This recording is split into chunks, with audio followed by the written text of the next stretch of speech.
Noong panahong yon, ipinatawag ni Pilato ang mga punong saserdote, ang mga pinuno ng bayan at ang mga tao, at sinabi sa kanila, "Isinakdal ninyo sa akin ang taong ito sa kasalanang panunulsol sa mga tao.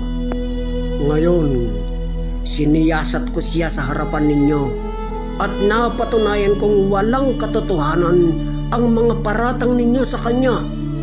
Gayon din si Herodes. Kaya si Jesus ay ipinabalik niya sa akin.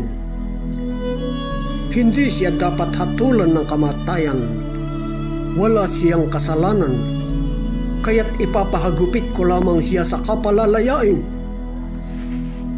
Tuwing Pasko, kinakailangang magpalaya si Pilato ng isang bilanggo para sa kanila. Subalit sabay-sabay na sumigaw ang madla, "Patayin ang taong iyan! Palayain si Barrabas!"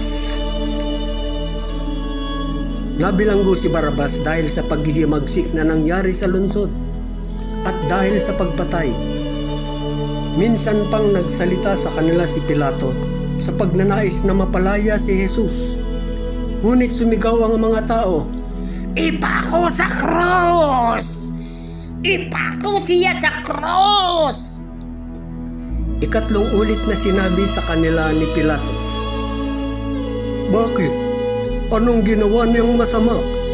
Wala akong makitang dahilan upang siya'y ipapatay. Ipahahagupit ko na lamang siya at saka palalayain." Datapwat lalo nilang ipinagsigawan na dapat ipako si Jesus sa krus. At sa wakas ay nanaig ang kanilang sigaw, kaya't ipinasiya ni Pilato na pagbigyan ng kanilang kahilingan. Pinalaya niya ang taong nabilanggo dahil sa paghihimagsik at pagpatay, ayon sa hinihingi nila, at ibinigay sa kanila si Jesus upang gawin ang kanilang kagustuhan.